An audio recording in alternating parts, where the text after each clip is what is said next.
Was? Wie? Wegen Corona fällt in Ihrem Land die Skisaison aus? Kein Problem. Wer braucht schon Ischgl? Kommen Sie in die Schweiz nach Ischgl. Ischgl ist einfach zu erreichen und befindet sich überall in den Schweizer Bergen.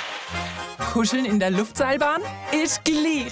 Gedränge am Skilift? Ischgl. 100 Corona-Tote täglich? Ischgl. Wir in Ischgl lassen uns doch unseren wohlverdienten Skispaß nicht verderben. Sollen wir etwa zu Hause Stemmbögeln gehen wie Bernhard Russi? Ich glaube, wir fangen gerade an.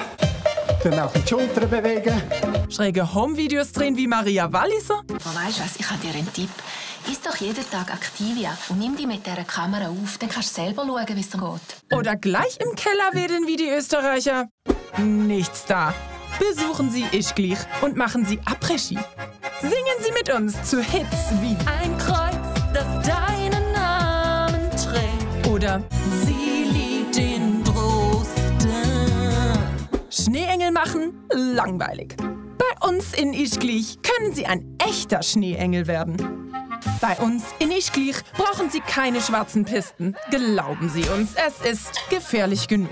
Weil, egal ob Beinbruch oder Corona, Skifahren endet ja eh im Spital. Also, gehen Sie in die Hocke und nichts wie runter in den Abgrund der längsten Talabfahrt der Alpen in Ischgl. Aber Vorsicht! Ist cool, man! Buchen Sie noch heute ein Bett in Ischgl. Intensivbetten bereits ausverkauft. Ischgl, das Schweizer Ischgl. PS, nicht zu verwechseln mit dem deutschen Ferienort. Egal.